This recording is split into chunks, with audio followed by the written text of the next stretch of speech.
বন্দে মাতরমের প্রথম ৬ স্তবক সরকারি অনুষ্ঠানে বাধ্যতামূলক করা নিয়ে ইতিমধ্যে কেন্দ্রের তরফ থেকে একটি বিজ্ঞপ্তি জারি হয়েছে। আর এই আবহে শিক্ষামন্ত্রী ব্রাত্য বসু তিনি অভিযোগ করছেন যে রবীন্দ্রনাথ ঠাকুরকে কোনোদিনই আরএসএস বা হিন্দু সাম্প্রদায়িক সংগঠনগুলো পছন্দ করেনি। তার আরও অভিযোগ, এরা রবীন্দ্রনাথ ঠাকুরের মুক্তমারা দৃষ্টিভঙ্গির কারণে তাকে দীর্ঘদিন ধরে ছোট করতে চেয়েছিলেন।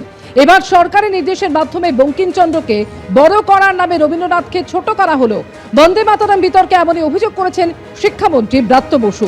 ভোটের আগে উস্কে উঠল বঙ্কিম বনাম রবীন্দ্রনাথ প্রসঙ্গ।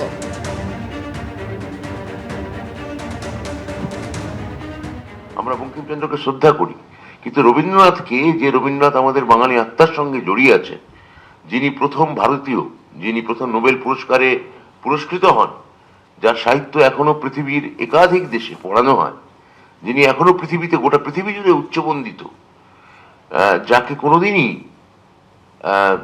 আরএসএস থেকে শুরু করে হিন্দু যে সাম্প্রদায়িক সংগঠনগুলি কখনোই রবীন্দ্রনাথকে পছন্দ করেননি, তার এই মুক্ত মনা দৃষ্টিভঙ্গির কারণে রবীন্দ্রনাথকে তারা দীর্ঘদিন ধরে ছোট করতে চাইছিলেন।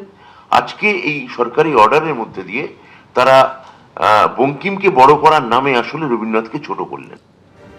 ইতিমধ্যে আপনারা জানেন যে কেন্দ্রের তরফ থেকে একটি বিজ্ঞপ্তি জারি করা হয়েছে, যেখানে বলা হয়েছে যে বন্দে মাতরমের প্রথম ৬ স্তবক সরকারি অনুষ্ঠানে বাধ্যতামূলক করা হলো এবং এই সংক্রান্ত বিজ্ঞপ্তি সমস্ত রাজ্যকে ইতিমধ্যে পাঠিয়েও দিয়েছে কেন্দ্র।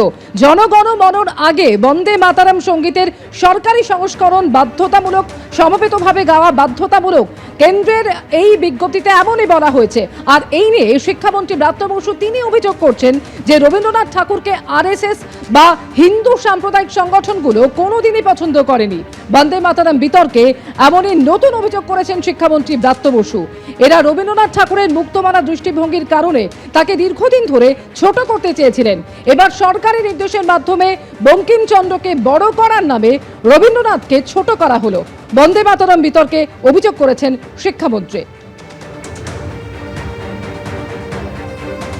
কি বলেছেন তিনি এই প্রসঙ্গে আরো একবার শুনবো।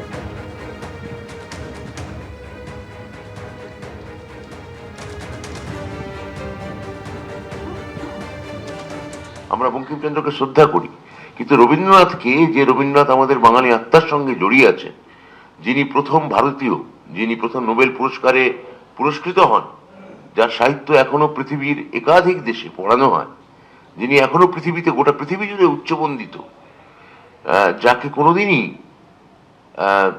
আরএসএস থেকে শুরু করে হিন্দু যে সাম্প্রদায়িক সংগঠনগুলি কখনোই রবীন্দ্রনাথকে পছন্দ করেননি, তার এই মুক্ত মনা দৃষ্টিভঙ্গির কারণে রবীন্দ্রনাথকে তারা দীর্ঘদিন ধরে ছোট করতে চাইছিলেন।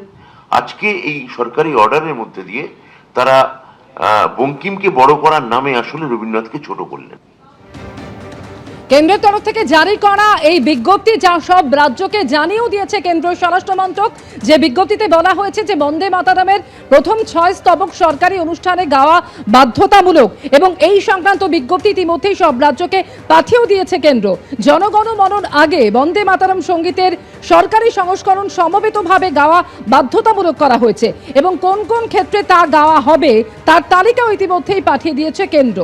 আর এই নিয়ে শিক্ষামন্ত্রী ব্রাত্য বসু তিনি অভিযোগ করছেন যে রবীন্দ্রনাথকে আরএসএস বা হিন্দু সাম্প্রদায়িক সংগঠনগুলো কোনোদিন পছন্দ করেনি। বন্দে মাতরম বিতর্কে এবার নতুন অভিযোগ শিক্ষামন্ত্রী ব্রাত্য বসুর। এবিপি আনন্দ, এগিয়ে থাকে, এগিয়ে রাখে।